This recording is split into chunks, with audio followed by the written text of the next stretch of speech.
नमस्कार दोस्तों, आप सभी लोगों का ऐसी पाठशाला पर स्वागत है। हम सभी लोग उत्तर प्रदेश लोक सेवा आयोग के द्वारा, जैसा कि हम सभी लोग जानते हैं कि जो राज्य कृषि सेवा परीक्षा का आयोजन किया जा रहा है, करीब संभवतः उसकी एग्जाम डेट 18 अगस्त होने वाली है। तो उसी के क्रम में हम सभी लोग जो प्रीवियस ईयर के एग्जाम एनालिसिस अर्थात जो पिछले वर्षों में पूछे गए प्रश्न हैं उन्हीं को हम सभी लोग विस्तृत रूप से करेंगे। तो आज हम सभी लोग उसी की शुरुआत करेंगे। खैर, तो बात करते हैं अपने लेक्चर पर। आगे बढ़ने से पहले सभी लोगों से गुजारिश करना चाहूँगा दोस्तों, चैनल को सब्सक्राइब करना बिल्कुल भी न भूलें। तो हमारा पहला प्रश्न यह है कि गाय और भैंसों में दुग्धजर जो होगा, दुग्धजर रोग होने का कारण क्या है। गाय और भैंसों में दुग्धजर रोग होने का कारण क्या है? प्रोटीन की कमी, कैल्शियम की कमी, विटामिन की कमी, या फिर उपरोक्त में से कोई नहीं। तो आपका सही जवाब क्या होगा दोस्तों? जो दुग्धजर होता है मिल्क फीवर, इसको हम सभी लोग अगर बात करें मिल्क फीवर भी कहा जाता है। यह एक प्रकार की मेटाबॉलिक बीमारी है। तो यह कैल्शियम की भारी कमी के कारण हो जाती है। तो इसका आप लोगों का सही जवाब क्या हो जाएगा दोस्तों? कैल्शियम की कमी से यह रोग होता है। किसकी कमी से होता है? तो आपका सही जवाब क्या हो जाएगा? बी। अर्थात गाय और भैंसों में जो दुग्धजर होता है वह कैल्शियम की कमी से होता है। इसको हम सभी लोग दुग्धजर को मिल्क फीवर के नाम से भी जानते हैं। क्या कहते हैं?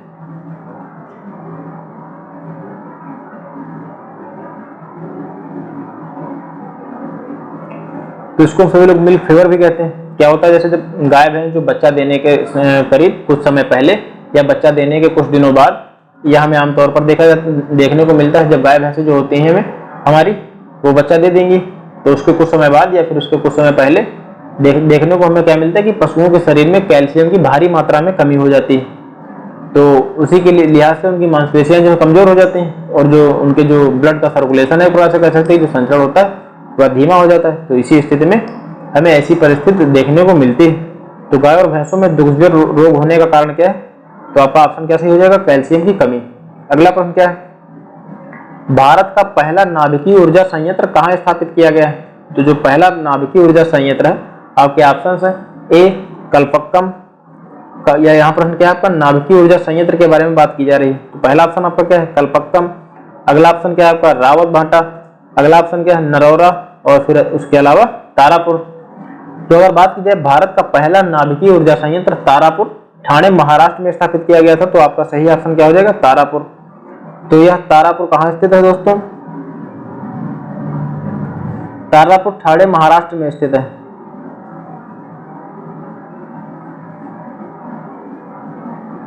यह कहाँ स्थित है? महाराष्ट्र के ठाणे में स्थित है तारापुर। ठीक है। यह किसके सहयोग से स्थापित किया गया था? तो अमेरिका के सहयोग से स्थापित किया गया था।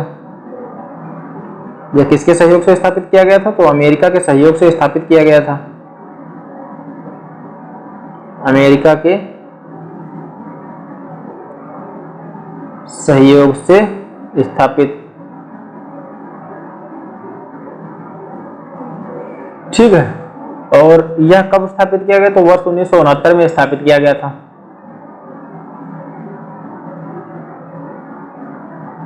तो भारत का पहला नाभिकीय ऊर्जा संयंत्र तारापुर में स्थापित किया गया। कहाँ स्थापित किया गया? तो महाराष्ट्र के ठाणे में तारापुर क्षेत्र में इसकी स्थापना करी गई। किसके सहयोग से? तो अमेरिका के सहयोग से स्थापित की गई। अगर आपसे वर्ष पूछा है तो वर्ष 1969 में इसकी स्थापना की गई। एक गज 1 मीटर का 91% है। तो 1 मीटर 1 गज का कितने प्रतिशत होगा? तो आपका सही जवाब इसका 109.9% होगा दोस्तों। यहाँ पर आप लोग मैथ के प्रश्न को छोड़ते हुए चलेंगे। अच्छा, अगर बात की जाए, देखकर इसको समझ लेते हैं, क्योंकि यहाँ पर हम सभी लोग मैथ या रीजनिंग के सवालों को नहीं अटेंड करेंगे। ठीक है। खैर, 1 गज की बात की जाए कितना है? तो 1 गज बराबर आपका होता है 1 मीटर का 91% दिया हुआ है। 1 गज 1 मीटर का 91% है। तो कह रहा है कि 1 गज जो दिया हुआ है 1 मीटर का 90% दिया हुआ है।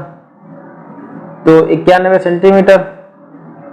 तो 91 मीटर जो 1 गज का प्रतिशत, 1 मीटर, सॉरी दोस्तों, 1 मीटर 1 गज का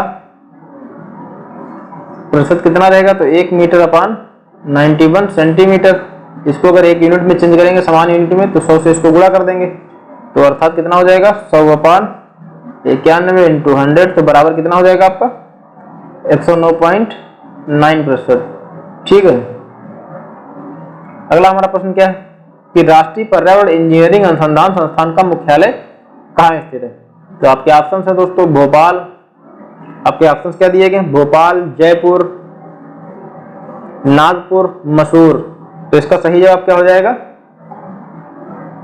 नागपुर हो जाएगा आपका। इसका सही जवाब नागपुर हो जाएगा। ठीक है, तो राष्ट्रीय पर्यावरण इंजीनियरिंग अनुसंधान संस्थान की स्थापना कब हुई थी? अगर इसकी स्थापना कब हुई थी बात की जाए, कब हुई,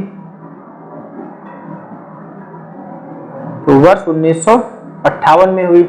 इसका मुख्यालय कहाँ स्थित है? तो महाराष्ट्र के नागपुर में स्थित है। मुख्यालय कहाँ स्थित है? महाराष्ट्र के नागपुर में। महाराष्ट्र के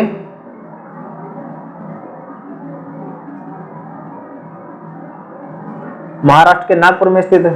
ठीक है, यह एक प्रकार से कह सकते हैं कि CSIR का हिस्सा है। ये किसका हिस्सा है? तो CSIR का हिस्सा है।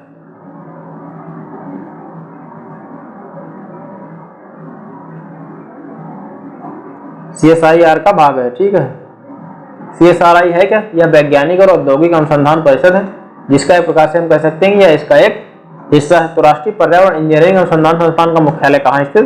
तो महाराष्ट्र के नागपुर में स्थित है। इसकी स्थापना कब हुई? वर्ष 1958 में हुई। यह एक प्रकार से कह सकते हैं कि CSIR का भाग है। CSIR है क्या? तो वैज्ञानिक और औद्योगिक अनुसंधान परिषद है। अगले प्रश्न की ओर बढ़ते हैं कि गिनी गुणांक आपका क्या है? ठीक है, तो गिनी गुणांक क्या है? अर्थव्यवस्था में निम्नलिखित में से किस माप से जुड़ा है? तो आपका जो गिनी गुणांक है इसका संबंध किससे? मुद्रास्फीति की दर से, या फिर गरीबी सूचकांक से, या हम कह सकते हैं कि आय असमानता से, या फिर व्यक्तिगत आय से। तो आपका सही जवाब क्या हो जाएगा? आय असमानता से। जो गिनी गुणांक है दोस्तों, आय असमानता की माप की एक प्रकार से हम कह सकते हैं कि विधि है। तो गिनी गुणांक क्या है? आय असमानता की एक प्रकार से विधि है। और गिनी गुणांक जो होता है इसका अधिकतम मूल्य 1 के बराबर होगा, और न्यूनतम मूल्य जो होगा इसका कितना होगा? तो 0 के बराबर होता है। तो अगर इसके अधिकतम मूल्य की हम सभी लोग बात करते हैं,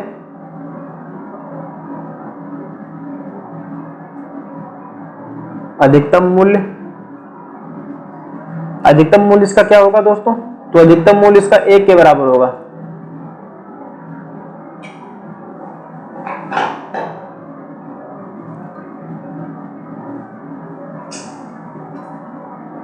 अधिकतम मूल्य इसका 1 के बराबर होता है।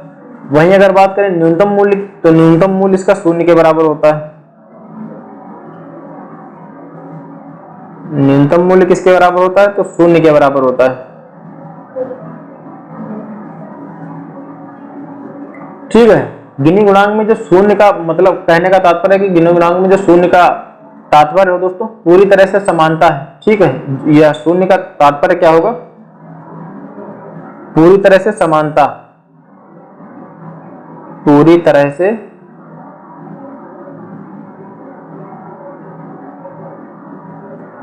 तो अधिकतम मूल्य गिनी गुणांक का जो होगा 1 के बराबर होगा, वही जो न्यूनतम मूल्य होगा 0 के बराबर होगा। गिनी गुणांक में 0 का तात्पर्य यह होता है कि जो समानता है, कह सकते हैं कि हम सभी लोग पूरी तरह से समानता है। जबकि 1 का तात्पर्य क्या होगा? असमानता को दर्शाता है। 1 का तात्पर्य क्या होगा? 1 का तात्पर्य असमानता होगा यहाँ पर।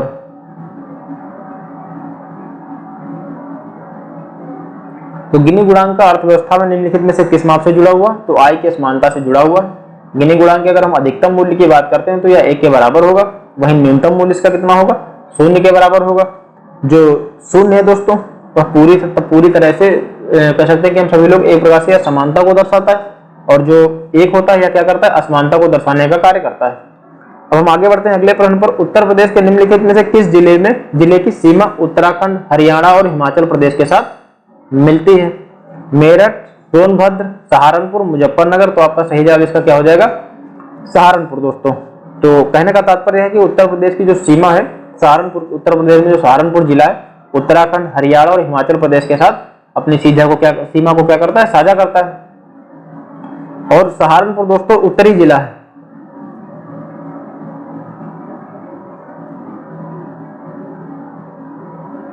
सहारनपुर यूपी का सबसे उत्तरी जिला, यूपी का उत्तरी जिला है। अगर आपसे प्रश्न पूछा जाए कि उत्तर प्रदेश का सबसे उत्तरी जिला कौन सा है, आपको 4 ऑप्शन दे दिए जाए तो उसमें से आपका सहारनपुर जिला सही माना जाए। ठीक है, और अगर सोनभद्र की बात की जाए तो उत्तर प्रदेश का सबसे दक्षिणी जिला है।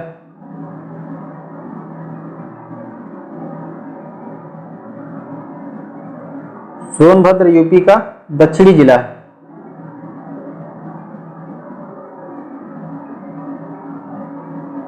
तो सोनभद्र यहाँ पर क्या है, यूपी का दक्षिणी जिला है। तो सोनभद्र की दोस्तों इसकी सीमा किन किन राज्यों से मिलती है? सोनभद्र की सीमा 4 राज्यों से मिलती है, अर्थात सोनभद्र में CMBG, यहाँ पर ऐसे याद रखिए एक ट्रिक, सोनभद्र में CMBG। ट्रिक क्या रहेगी इसकी?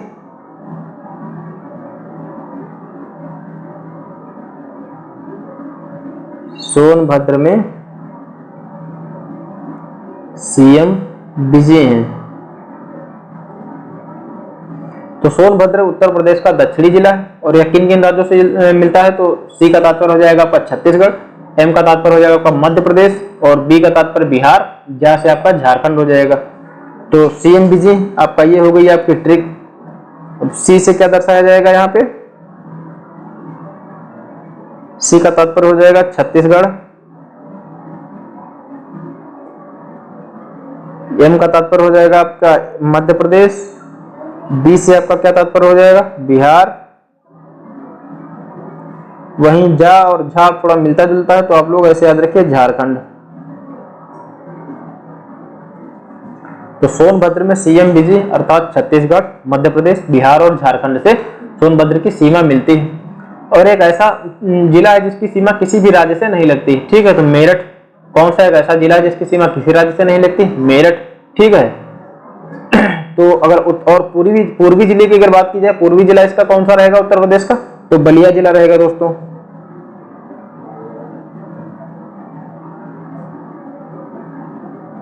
पूर्वी जिला कौन सा है?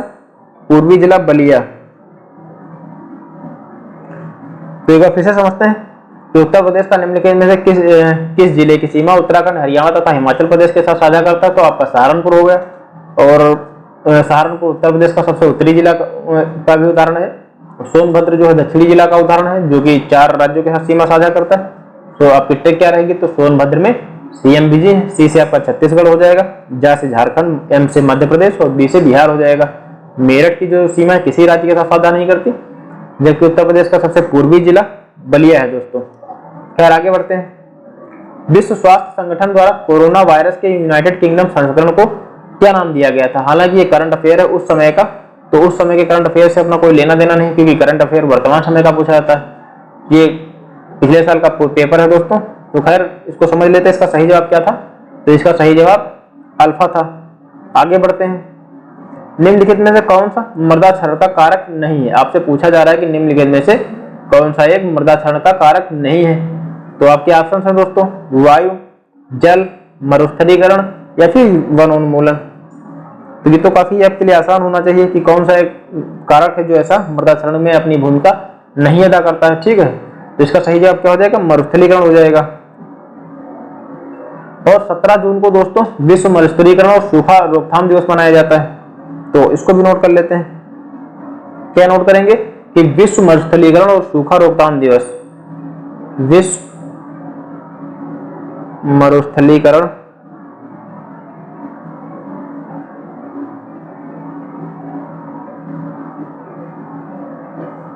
और सूखा रोकथाम दिवस।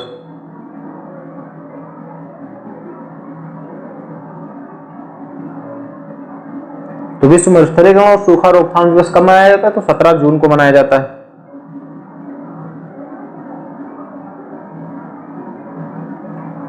ठीक है, विश्व मरुस्थलीकरण और सूखा रोकथाम दिवस कब मनाया जाएगा? तो 17 जून को मनाया जाएगा।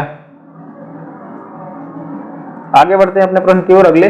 तो एक जिला एक उत्पाद योजना के अंतर्गत लकड़ी के खिलौने बनाने के लिए उत्तर प्रदेश में निम्नलिखित में से किस जिले को चुना गया? चित्रकूट, बांदा, वाराणसी या फिर सहारनपुर। तो आपका सही जवाब इसमें क्या हो जाएगा दोस्तों?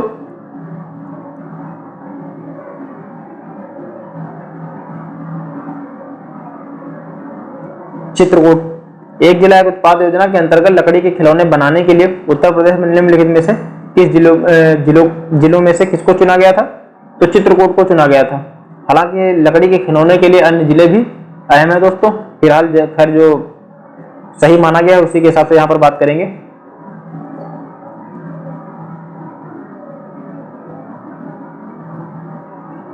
अन्य अगर एक जिला एक उत्पाद योजना के अन्य कुछ महत्वपूर्ण बिंदुओं की बात करें, अक्सर इससे कई प्रश्न पूछे जाते हैं। तो अमरोहा की बात करें तो जैसे कि वाद्य यंत्र हो जाएगा। हालांकि हम सभी लोग एक एक करके समझ लेते हैं, ठीक है।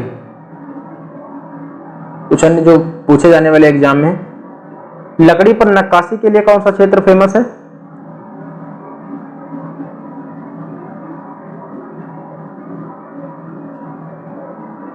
लकड़ी पर नक्काशी,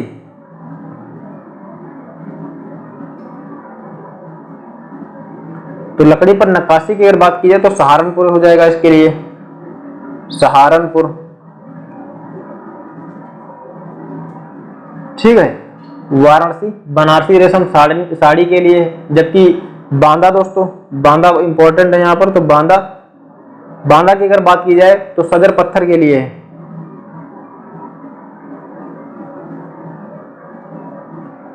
अलीगढ़ किसके लिए फेमस है? तो अलीगढ़ तालों के लिए फेमस है।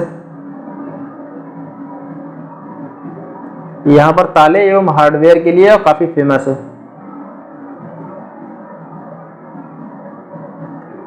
और आगरा आपके चमड़े उत्पाद के लिए फेमस है। श्रावस्ती जनजाति शिल्प के लिए फेमस है। ठीक है।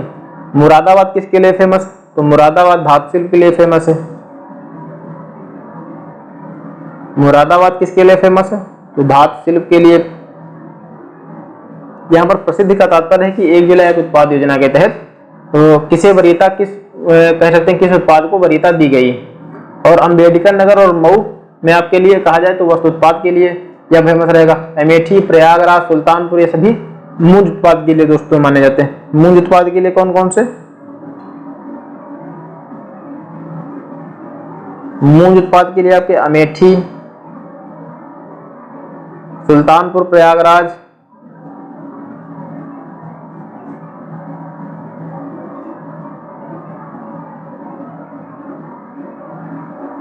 और आपका मथुरा बात किया तो स्वच्छता संबंधी उपकरणों के लिए मथुरा हो गया। महाराजगंज में फर्नीचर हो गया दोस्तों। ठीक है। और बस्ती की अगर बात की जाए, बस्ती और रायबरेली में तो कास्ट शिल्प से संबंधित जो वुड क्राफ्ट वगैरह हैं उनसे संबंधित हैं। आगरा चमड़े के उत्पाद के लिए। एटा दोस्तों घुंघरू घंटी से संबंधित है। एटा की अगर हम बात करें किससे, तो एटा का उत्पादन मतलब एटा में किसको एक जिला एक उत्पाद योजना के तहत शामिल किया गया? तो एटा में दोस्तों घुंघरू घंटी ये सब इनको महत्व दिया गया। घुंघरू घंटी इनको महत्व दिया गया।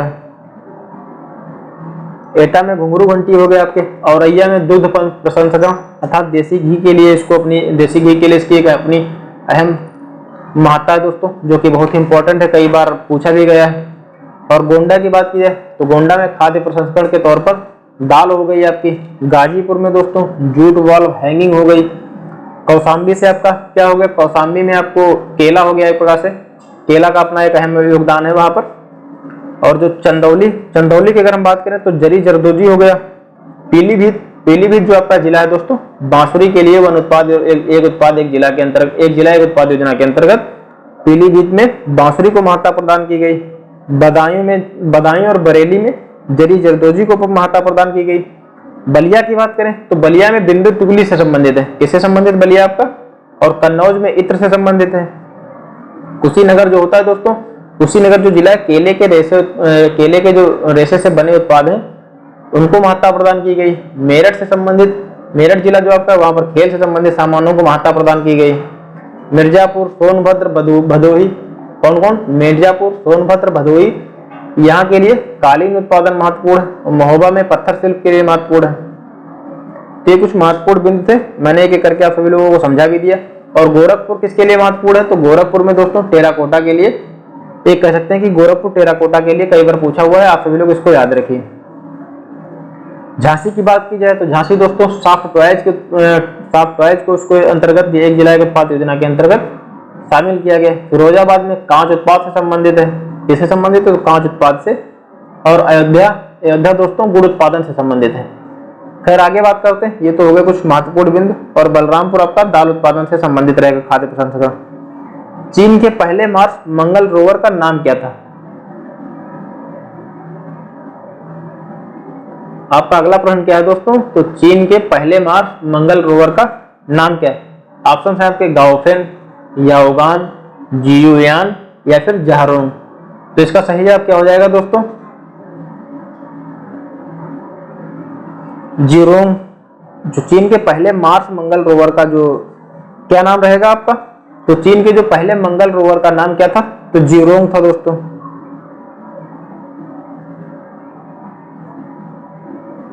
चीन का जो पहला मार्स मंगल रोवर का नाम क्या रहेगा? तो जीरोंग रहेगा। ठीक है, तो इसका सही जवाब क्या हो जाएगा आपका? ऑप्शन डी, जारोंग सही माना जाएगा। आगे प्रश्न की ओर बढ़ते हैं कि निम्नलिखित में से निम्नलिखित चित्रों में कौन से लुप्त संख्या का उदाहरण है? कह सकते हैं कि लुप्त संख्या के स्थान पर कौन सा हो जाएगा? तो खैर उसका आपका प्रश्न क्या था, इसको यहाँ पर बता दे रहा हूं।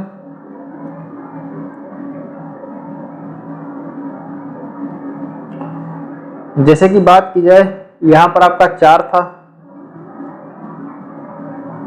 यहाँ पर आपका 14 था, ठीक है, और यहाँ पर आपका 9 था, और यहाँ पर आपका 25, इधर आपका 16 हो गया। एक ऐसे ही एक और आकृति दी हुई है,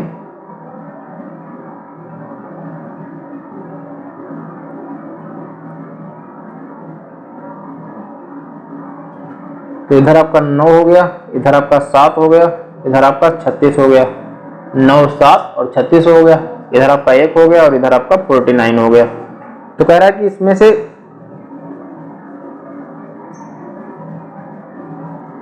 सॉरी दोस्तों, जरा ये रिक्त स्थान रहेगा आपका यहाँ पर। अरे गड़बड़ हो गया, 1 मिनट फिर से बना देते हैं।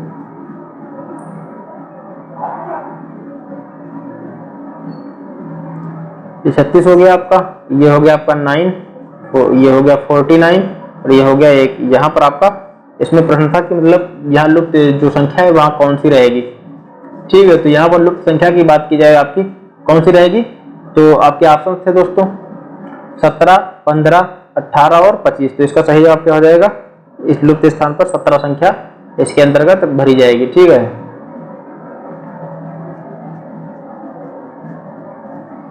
और कैसे रहेगा? तो ये वर्गमूल के आधार पर है। जैसे कि अंडर रूट अगर 9 का किया जाए कितना रहेगा? 3 हो गया आपका। ठीक है, और यहाँ अगर अंडर रूट 36 किया जाए तो 6 हो गया आपका। ठीक है, और इधर अगर अंडर रूट 49 किया जाए तो वह कितना हो गया? 7 हो गया। अंडर रूट 1 का कितना रहेगा? 1 रहेगा। तो 3, 7, 6, 1 को अगर जोड़ दिया जाए तो कितना आ जाएगा आपका? 17 हो जाएगा। 3 + 7 + 1 + 6 कितना हो गया आपका? 6, 1, 7 हो गया। 14, 3, 17। तो आपका सही जवाब क्या हो जाएगा? 17। यहाँ पर क्या भरा जाएगा? 17 भरा जाएगा। आगे बढ़ते हैं, निम्नलिखित में से कौन सा एक सही सुमेलित नहीं है? ठीक है, अब बात करते हैं सही सुमेलन की। कौन सा एक सही सुमेलित नहीं है? आपके ऑप्शन है रुहेलखंड, शहादत खान, अवध बुरहान मुल्क, हैदराबाद चिंकलिज खान, बंगाल मुर्शीद कुली खान। तो अगर बात की जाए आपका कौन सा सही सुमेलित नहीं है यहाँ पर, तो रुहेलखंड शहादत अली खान दोस्तों ये आपका सही नहीं है। रुहेलखंड में अली मोहम्मद खान और वीर दाऊद से संबंधित है। बाकी अवध तो बुरहान मुल्क से संबंधित है, और हैदराबाद चिंकलिज खान, बंगाल मुर्शीद कुली खान, ये सभी इसके संस्थापक रहे हैं दोस्तों। ठीक है, वही बात की जाए अगर रुहेलखंड शहादत खान की, तो इसका संबंध किससे रहेगा? तो रुहेलखंड के अगर संबंध की बात करें तो अली मोहम्मद खान और वीर दाऊद, अली मोहम्मद खान और वीर दाऊद, अली मोहम्मद खान और वीर दाऊद। ठीक है, तो रुहेलखंड का संस्थापक कौन से रहे हैं? शहादत अली खान के स्थान पर अली मोहम्मद खान और वीर दाऊद रहेंगे। जबकि अवध की संस्थापना की बात की जाए तो बुरहान मुल्क के द्वारा की गई, वहीं हैदराबाद चिंकलिज खान और बंगाल मुर्शीद कुली खान के द्वारा स्थापित किया गया। आगे बढ़ते हैं, वर्ष 2020-21 के दौरान भारत ने निम्नलिखित में से किस देश के साथ कृषि निर्यात में सर्वाधिक वृद्धि दर्ज की? यहाँ पर बात दोस्तों 2020-21 की जा रही, तो अर्थात एक करंट अफेयर का प्रश्न। ठीक है, हालांकि उसी दौरान यह एग्जाम हुआ था, तो करंट अफेयर के प्रश्नों को हम सभी लोग शामिल नहीं कर रहे, किंतु अगर उस समय के लिहाज से बात की जाए तो उसका सही जवाब इंडोनेशिया था। इंडोनेशिया के बाद दोस्तों बांग्लादेश था। इंडोनेशिया के बाद क्या था? तो बांग्लादेश था। अगले प्रश्न की ओर बढ़ते हैं कि जून 2021 में इटली ने भारत में अपना पहला फूड मेगा पार्क निम्नलिखित में किस स्थान पर खोला? आपके सही जवाब है जयपुर राजस्थान, फरीदर गुजरात, या फिर लुधियाना पंजाब, और अंतिम आपका ऑप्शन है दोस्तों कोच्चि केरल। तो इसका सही जवाब क्या हो जाएगा?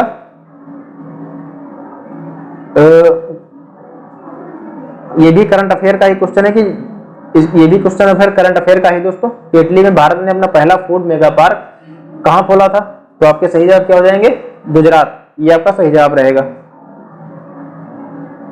निम्नलिखित में से किसने 1890 में इंडियन सोशल रिफॉर्मर आरंभ किया? यहाँ पर प्रश्न पूछा जा रहा है, आपका इतिहास से संबंधित है कि 1890 में इंडियन सोशल रिफॉर्मर का आरंभ किसके द्वारा किया गया? आईसी विद्यासागर, के वीर सलिंगम, एमजी रनाडे या फिर केएन नटराजन के द्वारा किया गया? तो आपका सही जवाब क्या हो जाएगा दोस्तों? 1890 में केएन नटराजन जी के द्वारा उसकी शुरुआत की गई थी इंडियन सोशल रिफॉर्मर की। तो किसके द्वारा की गई? इंडियन सोशल रिफॉर्मर की स्थापना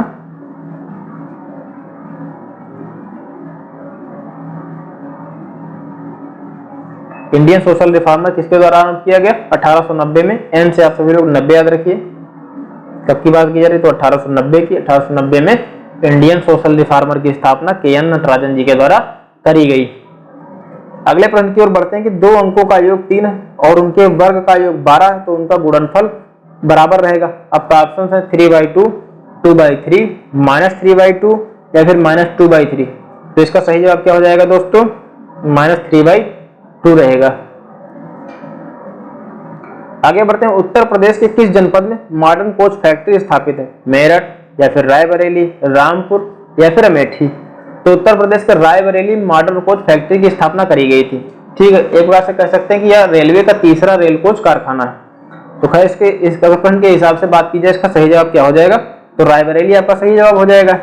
यह रेलवे का तीसरा रेल कोच कारखाना है।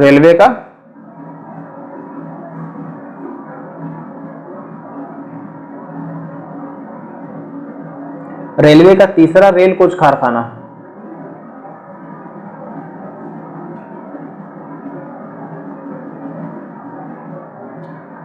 रेल कोच फैक्ट्री कहाँ? कपूरथला पंजाब में भी स्थित है। एक रेल कोच फैक्ट्री आपकी कहाँ स्थित है? रेल कोच फैक्ट्री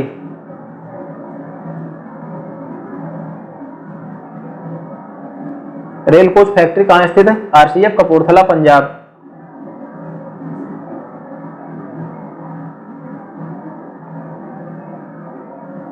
ये कपूरथला पंजाब में स्थित है। इंटीग्रेटेड कोच फैक्ट्री कहाँ स्थित है? चेन्नई में स्थित है। इंटीग्रेटेड कोच फैक्ट्री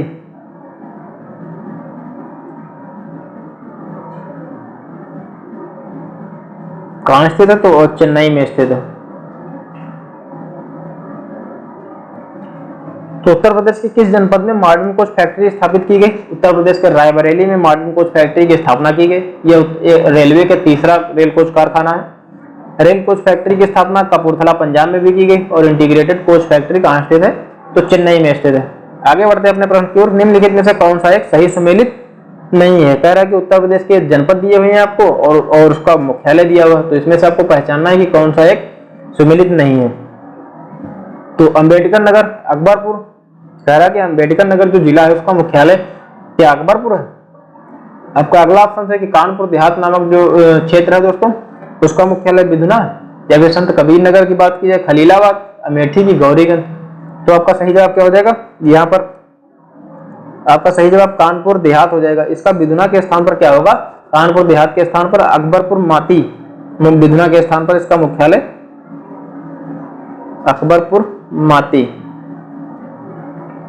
तो कानपुर देहात का जो बिधुना मुख्यालय ना होकर के क्या होगा? अकबरपुर माती मुख्यालय हो जाएगा। वहीं अंबेडकर नगर का अकबरपुर हो जाएगा और संत कबीर नगर का खलीलाबाद, अमेठी का गौरीगंज हो जाएगा।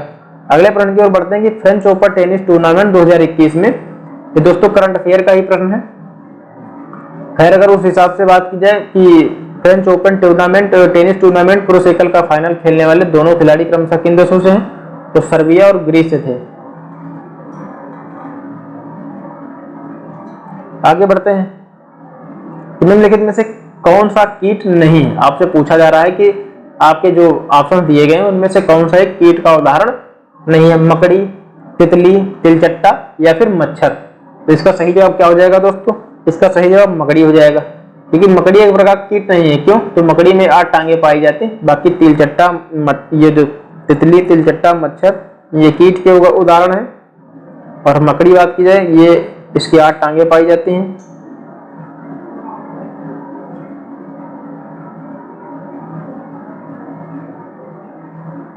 इसकी कितनी टांगें पाई जाती हैं? तो इसकी टांगें 8 पाई जाती हैं, इसलिए इसके या कीट के अंतर्गत नहीं शामिल है, बल्कि तितली, तिलचट्टा और मच्छर ये सभी तो कह सकते हैं कि कीट के अंतर्गत बाकी अतिरिक्त जो मकड़ी के अलावा अतिरिक्त अन्य है ऑप्शन आपके कीट के अंतर्गत शामिल है। अगला आपका प्रश्न है दोस्तों 21 नंबर कि भारतीय संविधान का 100वां संशोधन, कह रहा है कि जो भारतीय संविधान का 100वां संशोधन है तो किससे संबंधित है? आपके ऑप्शन है जीएसटी से संबंधित है, किससे? जो आपकी जीएसटी लागू की गई थी उससे संबंधित है, या फिर बांग्लादेश के साथ भूमि समझौता से संबंधित है, या आपका अगला ऑप्शन है कि आर्थिक आधार पर आरक्षण से या राष्ट्रीय पिछड़ा वर्ग आयोग से। तो आपका सही जवाब है बांग्लादेश से भूमि सीमा के साथ समझौता से संबंधित है दोस्तों। आपका सही जवाब क्या हो जाएगा? बी हो जाएगा। अच्छा, आपका जो 100वां संविधान, जो 99वें संविधान संशोधन था, 100 के पहले की बात की जाए 99 संविधान संशोधन, तो एनजेक से संबंधित था, जिसे एक प्रकार से कह सकते हैं कि न्यायालय में हमारे चुनौती दी गई थी और इसे कह सकते हैं कि गलत तरीके से इसको गलत ठहराया गया था। तो 99वें संविधान संशोधन आपका एनजेक से संबंधित था, जो कि राष्ट्रीय न्यायिक नियुक्त आयोग था, जिसमें जजों की नियुक्ति की संबंधित प्रक्रिया शामिल थी। 100वां संविधान संशोधन जो आपका अधिनियम बांग्लादेश से भूमि के साथ समझौता शामिल किया गया था, उसी को लेकर के उसी से संबंधित है। और जब बात की जाए 101 संविधान संशोधन जो जीएसटी है दोस्तों, यह 101वें संविधान संशोधन से अंतर्गत शामिल किया गया था।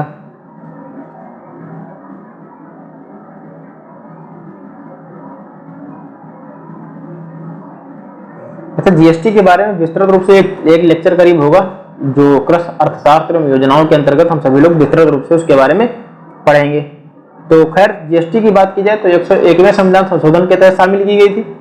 वहीं राष्ट्रीय पिछड़ा वर्ग आयोग को संवैधानिक दर्जा 102वें संविधान संशोधन के माध्यम से दिया गया था। जब बात हो 102वें संविधान संशोधन की, 102वां संशोधन, तो यह क्या था? इसके अंतर्गत कौन सी चीज शामिल है दोस्तों? तो राष्ट्रीय पिछड़ा वर्ग आयोग को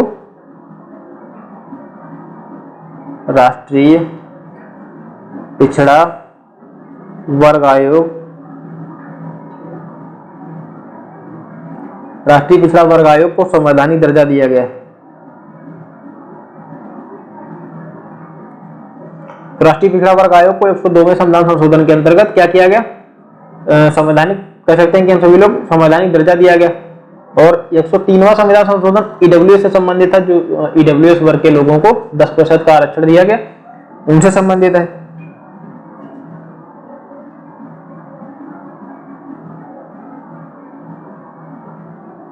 ईडब्ल्यूएस के जो कह सकते हैं कि आरक्षण दिया गया, ईडब्ल्यूएस वर्ग को 10% का आरक्षण।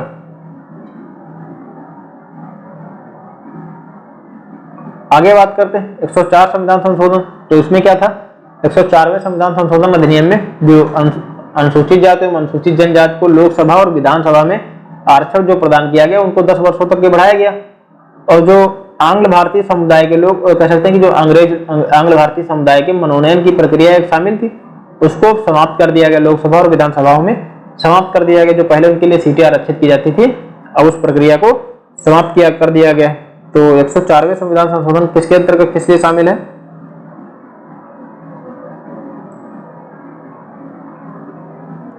एक 104वां संविधान संशोधन दोस्तों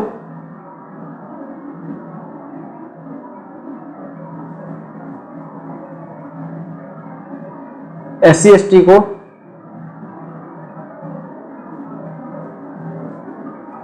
को लोकसभा और विधानसभाओं में लोकसभा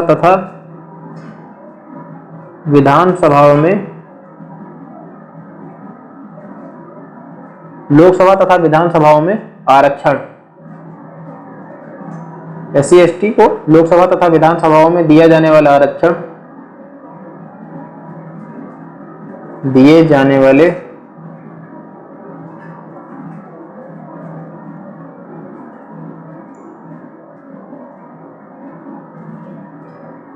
आरक्षण को 10 वर्ष तक के लिए बढ़ाया गया।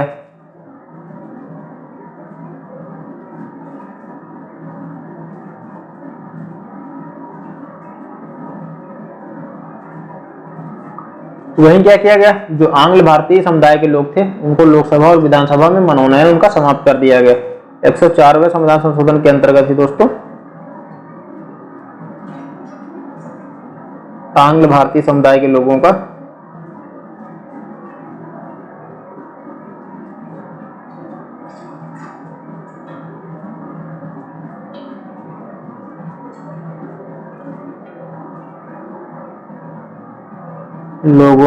मनोनयन समाप्त कर दिया गया।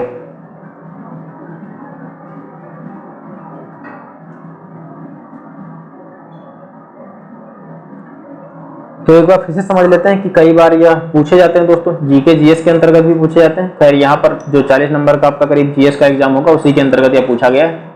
तो 99 दोस्तों एनजेए से संबंधित था, जो राष्ट्रीय न्यायिक नियुक्त आयोग था, जिसे हमारे न्यायालय के द्वारा अवैधानिक घोषित किया गया। सवा संविधान संशोधन अधिनियम बांग्लादेश से भूमि की सीमा को समझौता शामिल है।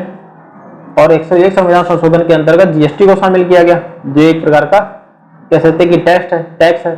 और 102 संविधान संशोधन अधिनियम के अंतर्गत जो राष्ट्रीय पिछड़ा वर्ग आयोग है उसको संवैधानिक दर्जा प्रदान किया गया। 103 संविधान संशोधन अधिनियम के अंतर्गत जो ईडब्ल्यूएस वर्ग के लोग हैं दोस्तों उनको 10% का आरक्षण प्रदान किया गया।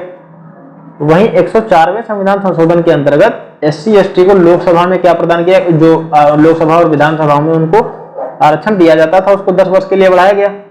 उसके साथ ही साथ जो आंग्ल भारतीय समुदाय के लोग थे उनको जो पहले मनोनयन किया जाता था उनका मनोनयन अब समाप्त कर दिया गया। खैर आगे बढ़ते हैं। उत्तर प्रदेश में कृषि के महत्वपूर्ण सूक्ष्म जीवों का राष्ट्रीय ब्यूरो कहाँ स्थित है? तो आपके ऑप्शन है दोस्तों सीतापुर, गाजियाबाद, वाराणसी या फिर मऊ में। तो आपका सही जवाब क्या हो जाएगा? मऊ हो जाएगा। उत्तर प्रदेश में कृषि के महत्वपूर्ण सूक्ष्म जीवों का राष्ट्रीय ब्यूरो कहाँ स्थित है? तो मऊ में स्थित है। आगे बढ़ते हैं अगले प्रश्न की ओर कि यह भी एक करंट अफेयर का क्वेश्चन है कि 2021 में क्रिकेटर सुरेश रैना की आत्मकथा निम्नलिखित में से किस नाम से प्रकाशित की गई थी? The last over, 22 yard, third umpire या फिर बिलीव। तो बिलीव के नाम से प्रकाशित की गई थी। आगे बढ़ते हैं कि 24वें नंबर पर दोस्तों निम्नलिखित में से कौन सा एक गैर सेलुलोसी रेशे का उदाहरण है?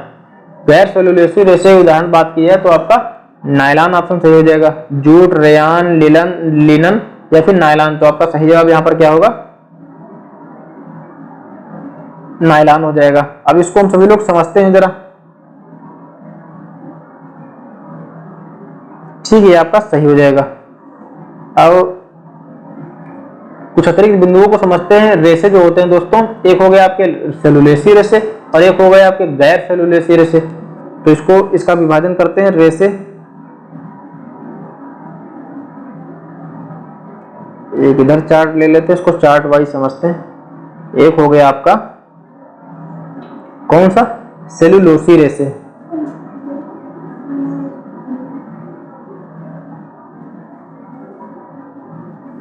इधर सेलुलोसी रेशे हो गए आपके और इधर आपके गैर सेलुलोसी हो गए। कहने का तात्पर्य जिसमें सेलुलोज शामिल ना हो।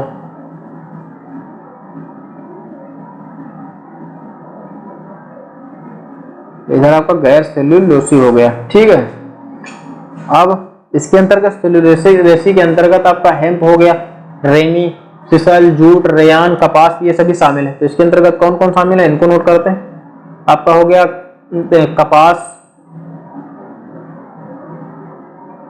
जूट, रेयान, कपास हो गया, जूट हो गया, रेयान हो गया, लिनन हो गया, रेमी हो गया, लिनन, रेमी।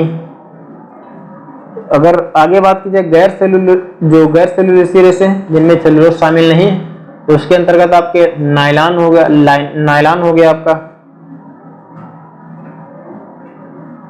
एक्रालिक हो गया आपका, पॉलिएस्टर हो गए आपके।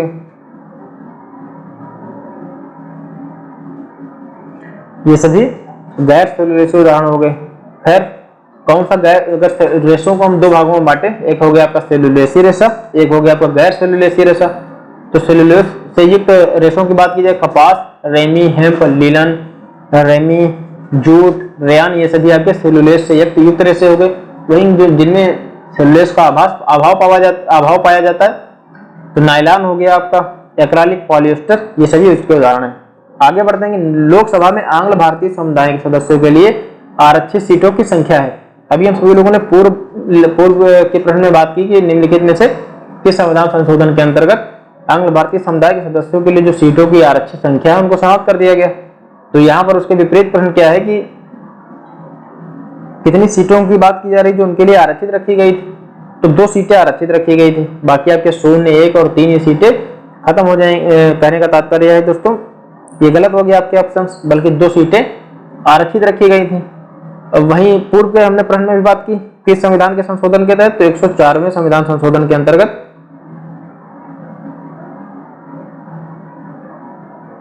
104वां संविधान संशोधन 104वां संविधान संशोधन जो होगा उसके अंतर्गत क्या किया गया, इनको समाप्त कर दिया गया।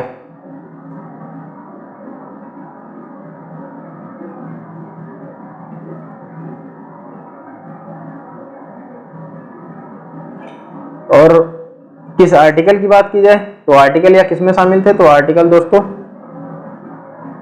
331 में शामिल थे। ठीक है, तो 104वें संविधान संशोधन के अंतर्गत इसको समाप्त कर दिया गया। आर्टिकल की बात की जाए तो 331 होगा। और अगर बात की जाए कि पहले कितनी सीटें आरक्षित थी, तो 2 सीटें आरक्षित थी। आगे बढ़ते हैं कि उत्तर प्रदेश के निम्नलिखित में से किस जिले में संतरे का उत्पादन सर्वाधिक होता है, उन्नाव, गोंडा, सहारनपुर या फिर बलरामपुर। तो आपका सही जवाब क्या हो जाएगा, सहारनपुर में। सहारनपुर में नागपुर, पंदर, लड्डू, इस प्रकार की किस्मों का उत्पादन काफी विस्तृत लेवल पर किया जाता है। ठीक है,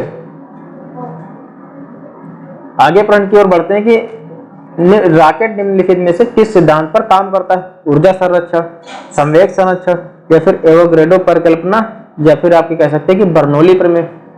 तो जो रॉकेट आपका दोस्तों संवेग संरक्षण के सिद्धांत पर कार्य करता है। रॉकेट अगर बात की जाए किस सिद्धांत पर कार्य करता है, तो संवेग संरक्षण के सिद्धांतों पर कार्य करता है। और अगले प्रश्न पर बात करते हैं कि निम्नलिखित दिए गए अनुक्रम में लुप्त संख्या ज्ञात कीजिए, 2/3, 4/7, -, 11/21 या फिर 16/31। तो ये तो यहाँ हमने पहले ही बताया कि मैथ के सवालों क्या नहीं करेंगे, बाकी आप लोग हल कर लीजिए। इसका हम आंसर सीधे सीधे बता दे रहे हैं। तो क्या रहेगा, 7/13 रहेगा। ठीक है, वैसे अगर इसको हल करने की बात की जाए तो पहले अंश को क्रम में लगाएंगे, फिर हर को क्रम में लगाएंगे, उसी के लिहाज से इसको सॉल्व किया जाएगा। तो अगर देखा जाए, खैर आपके जो एग्रीकल्चर सर्विसेज के एग्जाम्स है इसमें मैथ या रीजनिंग का वेटेज बहुत ही कम रहता है। तो यहाँ पर मेन फोकस हमारा जीएस और एग्रीकल्चर पर रहेगा। आगे प्रश्न की ओर बढ़ते हैं कि बौद्ध साहित्य में उल्लिखित महाजनपद काल में अवंती में निम्नलिखित में से कौन सा राजवंशी शासन किया, तो इक्ष्वाक वंश या फिर हर्यक या पौरवक या फिर प्रद्योत। तो इसका सही जवाब आपका क्या हो जाएगा, इसका सही जवाब आपका हो जाएगा प्रद्योत दोस्तों। तो जब अगर बात की जाए प्राचीन भारत में कितने महाजनपद थे, तो 16 महाजनपद थे। कितने महाजनपद थे प्राचीन भारत में,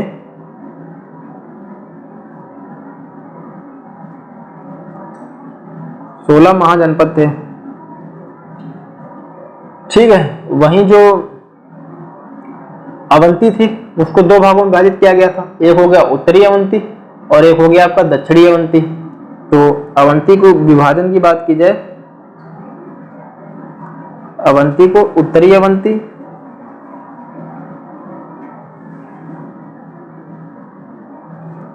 और इसको दक्षिणी अवंती में विभाजित किया गया था।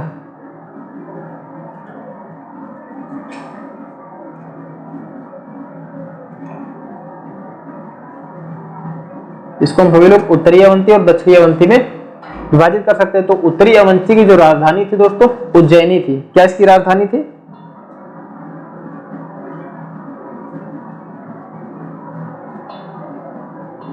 उत्तरी अवंती की राजधानी उज्जैनी थी।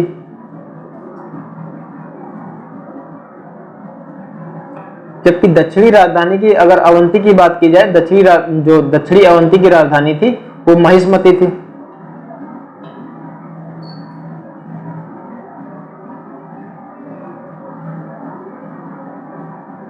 ठीक है, तो अवंती को दो भागों में बांट सकते हैं कि उत्तरी अवंती और दक्षिणी अवंती। तो उत्तरी अवंती की राजधानी उज्जैनी थी, जबकि दक्षिणी अवंती की राजधानी महिष्मती थी। ठीक है।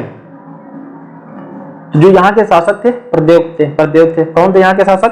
तो प्रद्योत थे। तो बौद्ध साहित्य में उल्लिखित महाजनपद काल में अवंती जो दिया गया आपका निम्नलिखित में से कौन सा राजवंश संबंधित है? तो अवंती से प्रद्योत जो शासक है उनका संबंध था।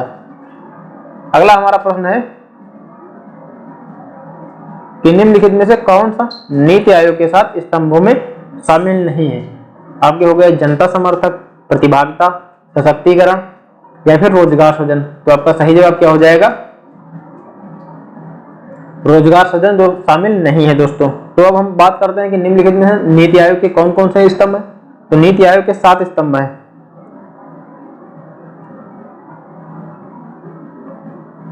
सात स्तंभ हैं यहाँ पर नीति आयोग के।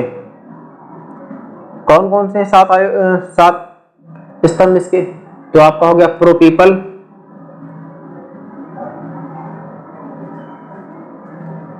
हो गया, प्रो एक्टिविटी हो गया, प्रो एक्टिविटी,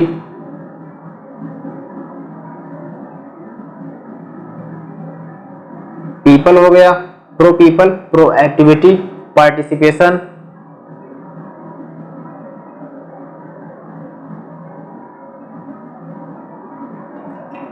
एम्पावरिंग,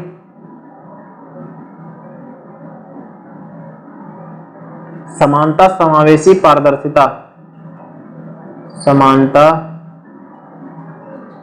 समावेशी, पारदर्शिता।